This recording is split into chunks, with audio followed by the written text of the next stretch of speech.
Hello everyone, welcome back to my channel.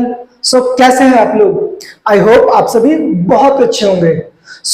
आज की class में हम माइक्रो इकोनॉमिक्स का चैप्टर नंबर 2 जो कि हमारा था कंज्यूमर इक्विलिब्रियम, उसका जो सेकंड पार्ट था ऑर्डिनल अप्रोच, उसके मेन पार्ट पर आ चुके हम, जहां हमें देखना था कि कंज्यूमर किस तरीके से कंज्यूमर इक्विलिब्रियम की सिचुएशन को ऑब्टेन करता है। अभी तक हम इस चैप्टर में पढ़ चुके हैं कि कंज्यूमर इक्विलिब्रियम को मेजर करने के हमारे पास दो अप्रोच थे। एक था हमारे पास कार्डिनल अप्रोच, जो कि किसने दिया था? अल्फ्रेड मार्शल ने। दूसरा अप्रोच था हमारे पास ऑर्डिनल अप्रोच, जो हमने दिया था जे.आर. हिक्स ने। तो अल्फ्रेड मार्शल के थ्रू जो हमें कंज्यूमर इक्विलिब्रियम बताया गया था वो हमने बहुत अच्छे तरीके से कर लिया था। और जो हमारा दूसरा अप्रोच था ऑर्डिनल यूटिलिटी अप्रोच, उसके अंदर हमने पहले कुछ बेसिक कॉन्सेप्ट करे थे, क्योंकि उन्हीं कॉन्सेप्ट के बेस पर हमारा कंज्यूमर इक्विलिब्रियम मेजर करा जाता है। तो वो कॉन्सेप्ट्स हमारे थे indifference curve and budget line. तो आज की क्लास में हम कैलकुलेट करेंगे कंज्यूमर इक्विलिब्रियम का। So let's start. तो सबसे पहले हम इसको थोड़ा सा रिवाइज कर लेते हैं कि कंज्यूमर इक्विलिब्रियम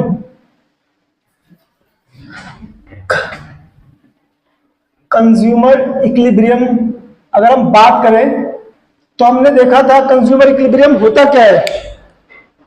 यहां से स्टार्ट करते हैं इसको, ताकि हमारे पास स्पेस की प्रॉब्लम ना पड़े। सबसे पहले हमने समझा था कि भाई कंज्यूमर इक्विलिब्रियम होता क्या है। कंज्यूमर इक्विलिब्रियम है ना, तो कंज्यूमर इक्विलिब्रियम जल्दी से रिवाइज कर लेते हैं। Consumer equilibrium refers to situation where consumer gets maximum satisfaction with given income and there is no intention to change it। सबसे बहुत सिंपल सी बात हमने देखा था, कंज्यूमर इक्विलिब्रियम वो पॉइंट होता है जहां भी कंज्यूमर को मैक्सिमम सेटिस्फेक्शन होता है उसकी गिवन इनकम पर। मतलब वो अपनी जितनी भी उसकी इनकम है उस इनकम के थ्रू जहां पर उसको सबसे ज्यादा सेटिस्फेक्शन मिल रहा है, उस पॉइंट को हम क्या बोलते हैं? Consumer equilibrium. अब कंज्यूमर इक्विलिब्रियम को हमने दो तरीके से देखा था करा जाता है। एक तो हमारे पास कार्डिनल यूटिलिटी अप्रोच और दूसरा था हमारे पास ऑर्डिनल यूटिलिटी अप्रोच।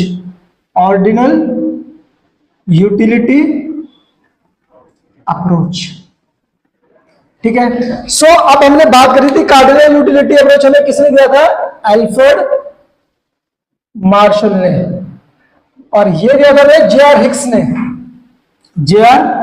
हिक्स। इसको हिक्स एंड एनएल, मतलब एक Hicks, JR. Hicks and NL, दो लोगों ने मिलकर ये कॉन्सेप्ट हमें दिया था। इसके बाद हमने देखा था कि कार्डिनल अप्रोच यूटिलिटी अप्रोच में हमने कंज्यूमर इक्विलिब्रियम निकाला था कि जहां पर कंज्यूमर को मैक्सिमम सेटिस्फेक्शन होगा। इस अप्रोच में यूटिलिटी कैसे निकाली जाती है कि कंज्यूमर फर्स्ट गुड्स को कंज्यूम करता है तो उसको ज्यादा सेटिस्फेक्शन मिलेगा, सेकंड गुड को कंज्यूम करता है तो उससे कम यूटिलिटी मिलेगा, कम सेटिस्फेक्शन मिलेगा, फिर थर्ड गुड्स को कंज्यूम करता है तो और कम यूटिलिटी मिलेगी। तो जैसे जैसे गुड्स को कंज्यूम करते जाता है उससे मिलने वाला सेटिस्फेक्शन उसका कम होता जाता है। अल्फ्रेड मार्शल ने कहा था हम इस तरीके से कैलकुलेट करेंगे, बट जे.आर. हिक्स ने कहा था नहीं। जे.आर. हिक्स कहता है हम रैंकिंग देंगे। मान लो सबसे पहले उसकी असम्पशन है आप यहां पर एक से ज्यादा गुड्स को क्या कर रहे हो? कंज्यूम करोगे। जैसे आपने 2 गुड्स कंज्यूम करे मिनिमम, एप्पल एंड बनाना, तो आप यहां पर रैंकिंग दोगे। या तो आपको बनाना, आपको एप्पल पसंद है तो आप एप्पल को फर्स्ट रैंक दोगे और बनाना को सेकंड रैंक दोगे, या फिर बनाना को फर्स्ट रैंक दोगे, इसको एप्पल को सेकंड रैंक दोगे, या फिर ये तो मिनिमम 2 गुड्स है, बट आपके 2 गुड्स से ज्यादा भी हो सकते हैं, क्योंकि हमें कॉन्सेप्ट को समझना है, समझने के लिए हमें मिनिमम 2 गुड्स लिए हैं ताकि कॉन्सेप्ट को समझाने में कोई प्रॉब्लम ना हो। ठीक है, तो अब हमारा सारा कॉन्सेप्ट चलेगा ऑर्डिनल यूटिलिटी अप्रोच पे। तो ऑर्डिनल यूटिलिटी अप्रोच हमने जब ये स्टार्ट करा था तो हमने कहा था कि भाई consumer equilibrium, ordinal utility approach या इंडिफरेंस कर्व अप्रोच, इसको हम इंडिफरेंस कर्व अप्रोच भी बोलते हैं, इंडिफरेंस कर्व अप्रोच भी बोला जाता है इसको। और हमने कहा था कि भाई अगर हमें ऑर्डिनल यूटिलिटी अप्रोच से या इंडिफरेंस कर्व अप्रोच से अगर हमें कंज्यूमर इक्विलिब्रियम निकालना है तो हमें 2 कॉन्सेप्ट्स अच्छे तरीके से चाहिए। एक था हमारे पास इंडिफरेंस कर्व क्या होता है, जो कि हमने समझ लिया, ठीक है, और दूसरा था हमारे पास बजट लाइन। तो अब इन दोनों कॉन्सेप्ट के बेस पर हम अपना कंज्यूमर इक्विलिब्रियम कैलकुलेट करेंगे। ठीक है, सो अब मैं इस सारे जो भी हमने लिखा है इसको रफ करके, अब पूरा जो हमारा फोकस रहेगा वो हमारा फोकस रहेगा किस पर, consumer equilibrium by indifference curve approach, by indifference curve approach. ठीक है, इंडिफरेंस कर्व अप्रोच के थ्रू हम इसको करेंगे। ठीक है, सबसे पहले हम देखते हैं कि भाई अगर कंज्यूमर को इक्विलिब्रियम कंडीशन पे रहना है तो उसकी कुछ कंडीशंस होगी, उन कंडीशन को देखते हैं कि कंडीशन क्या है। तो हमने लिखी condition of consumer equilibrium in case of ordinal utility approach, ordinal utility approach। तो इसमें हमारे पास 2 कंडीशन है। फर्स्ट कंडीशन है हमारी कि जो slope of IC, indifference curve किसके स्लोप के इक्वल होना चाहिए, स्लोप ऑफ बजट लाइन के इक्वल होना चाहिए। ठीक है, स्लोप ऑफ इंडिफरेंस कर्व किसके इक्वल होना चाहिए, स्लोप ऑफ बजट लाइन के।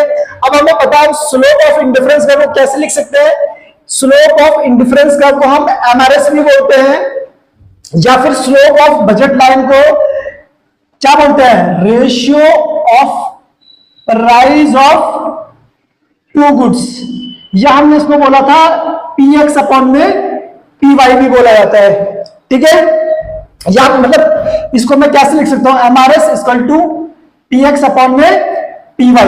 ठीक है, और दूसरी हमारी कंडीशन ये कह रहा है कि जो हमारा एमआरएस होगा वो कॉन्टिन्यूअसली क्या होना चाहिए, फॉल्स। इसका मतलब यह है if indifference curve should be convex to the origin, convex to origin, origin के। अच्छा, मैं थोड़ा सा, हमें शायद स्पेस की इश्यू पड़ेगा, कोई नहीं, इसको मुझे थोड़ा सा इस तरफ लिखवाना था, बट कोई नहीं। तो हमें 2 कंडीशन बताइए हमारे पास।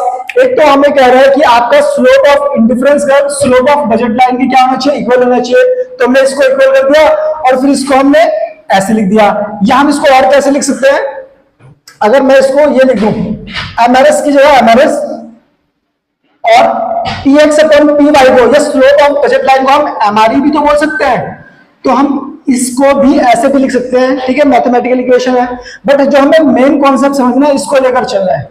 ठीक है, सो अब आप एक अच्छा सा डायग्राम बनाते हैं। अब हम उस डायग्राम के बेस पर समझेंगे कि किस तरीके से कंज्यूमर इक्विलिब्रियम होता है। तो सबसे पहले क्लियर सा साफ सा डायग्राम देखेंगे, तो वो साफ सा डायग्राम हमारे पास कुछ इस तरीके से होगा।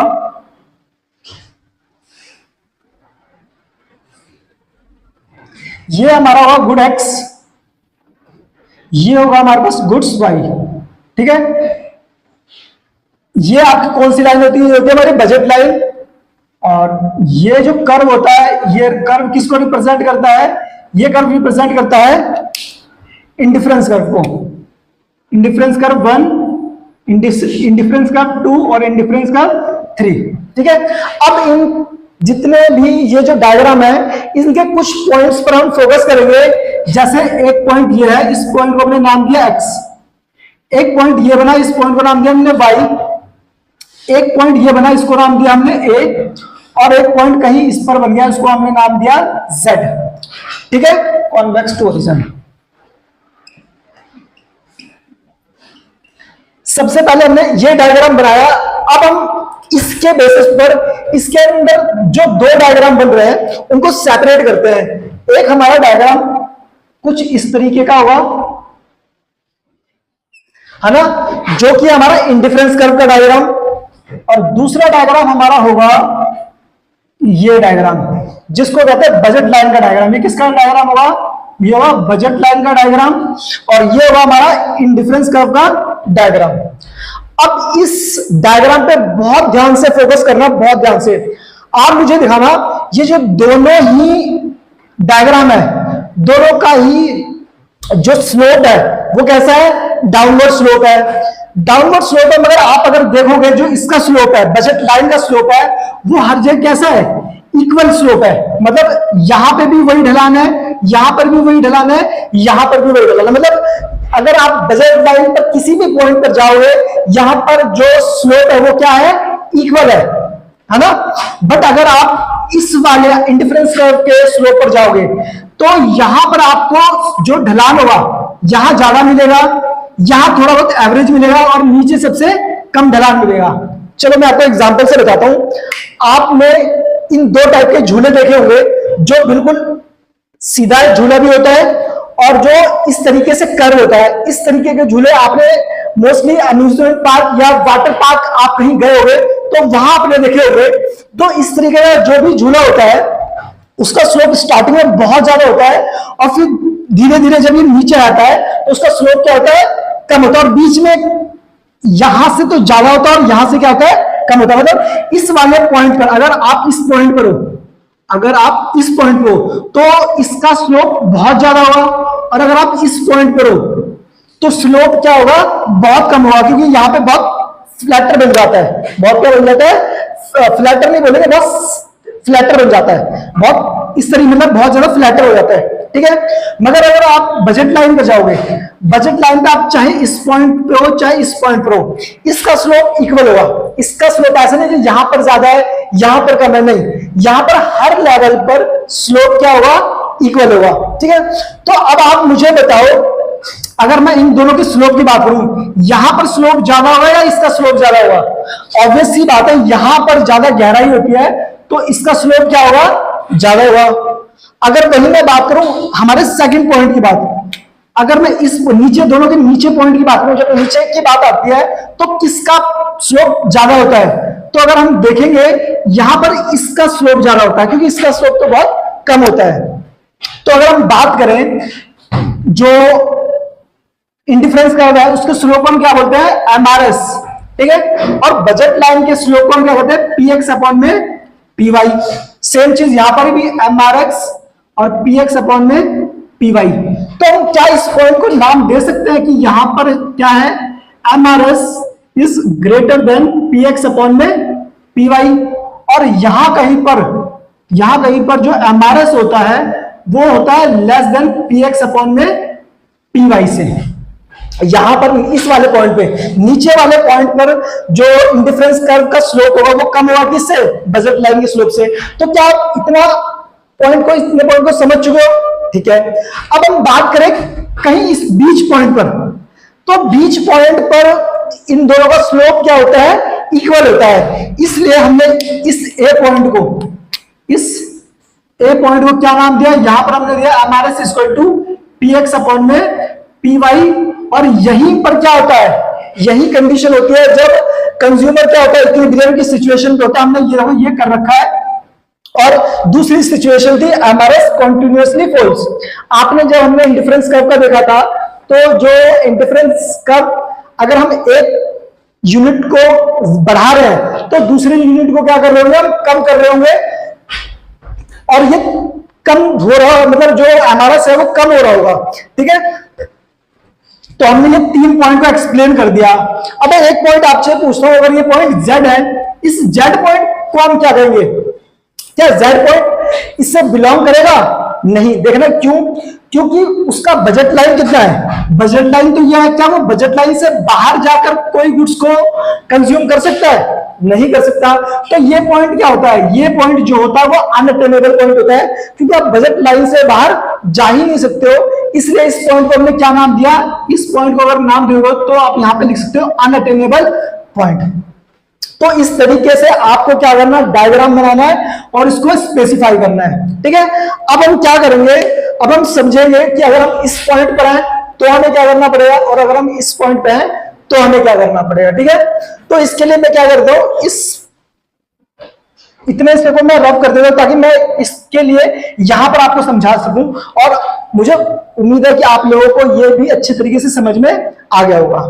ठीक है, तो अब हम बात करते हैं, अगर कंज्यूमर, हम बात करते हैं एट पॉइंट एक्स, हमने बात करी एट पॉइंट एक्स, जहां पर क्या है?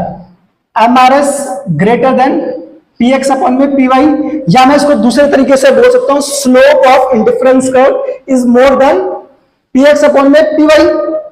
अच्छा, इसको और अच्छे तरीके से समझे तो इसका मतलब अगर आप देखोगे ना, तो अगर आप देखो यहां पर क्या हो रहा है, यहां पर इस पॉइंट पे कंज्यूमर गुड एक्स को कम कंज्यूम कर रहा है और गुड वाई को क्या कर रहा है?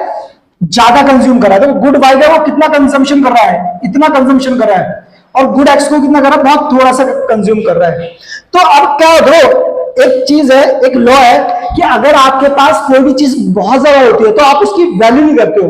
तो अब क्या करो, जब आपको गुड एक्स को बढ़ाना होगा तो आप गुड वाई को क्या करोगे? कम करोगे, और आप इसकी एक यूनिट गुड एक्स को बढ़ाने के लिए आप इसको ज्यादा सेक्रीफाइस करोगे, क्योंकि आपके पास गुड एक्स कम है तो इसकी वैल्यू ज्यादा होगी, और गुड वाई ज्यादा है तो इसकी वैल्यू कम होगी। तो आप इसकी एक यूनिट बढ़ाने के लिए इसकी ज्यादा यूनिट को क्या करोगे? सेक्रीफाइस करोगे। ठीक है, इसको मैं लिखवा देता हूं। जैसे हमने बोला, ये पॉइंट क्या रिप्रेजेंट कर रहा है? It means that to obtain one more unit of X, consumer is willing to sacrifice more unit of Y as compared to what is required in the market. और इससे क्या होगा? इससे it induce the consumer to buy more of X, as a result MRS falls and continue to fall till it become MRS is equal to px upon में py। बहुत ध्यान से देखेंगे हम। क्या हमने समझा क्या है? हमने समझा है कि जो ये पॉइंट है वो रिप्रेजेंट कर रहा है, it means that obtain one more unit of X, मतलब एक्स की यूनिट को ऑब्टेन करने के लिए आप क्या करोगे?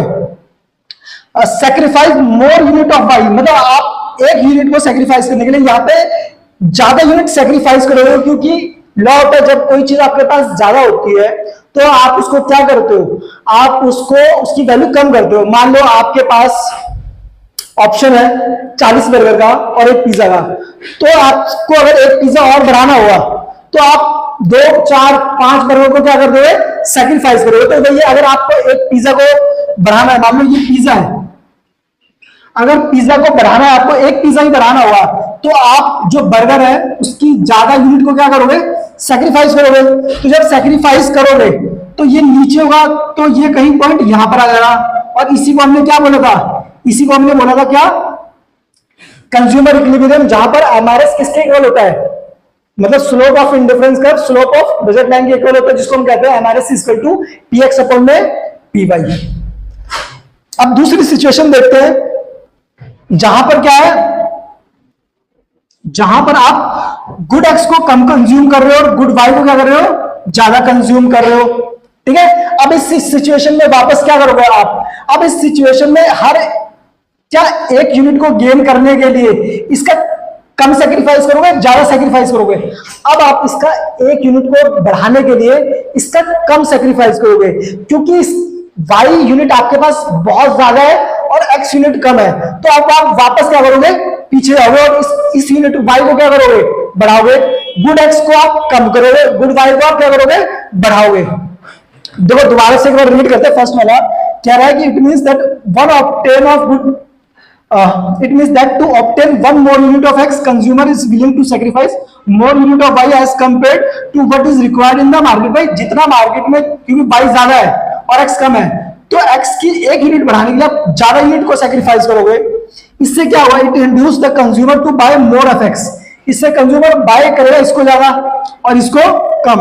एज ए रिजल्ट क्या हुआ, एमआरएस क्या हुआ, MRS starts falls and continue to fall till it becomes MRS equal to, मतलब जब तक ये इसके इक्वल नहीं हो जाएगा, क्योंकि ये अभी ज्यादा है, तो जब इसको हम y को ज्यादा करेंगे तो MRS क्या होगा, कम होगा, और कम होते होते इसके इक्वल हो जाएगा। तो इसी पॉइंट को हमने क्या बोला, इसी पॉइंट को हमने बोला मार्जिनल यूटिलिटी। अगर हम बात करें दूसरे पॉइंट को, दूसरे पॉइंट पे बात आएगी हमारे पास एट पॉइंट y, जहां पर एमआरएस क्या है, लेस देन है पी एक्स अपॉन में पी वाई से। ठीक है, तो हमने इसमें बात करी, it means to obtain one more unit of X, consumer is willing to sacrifice less unit of y as compared to what is required in the market। ठीक है, it induce the consumer to buy less of x, as a result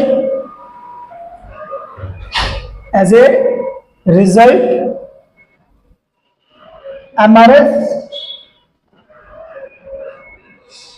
starts rises and continue to rise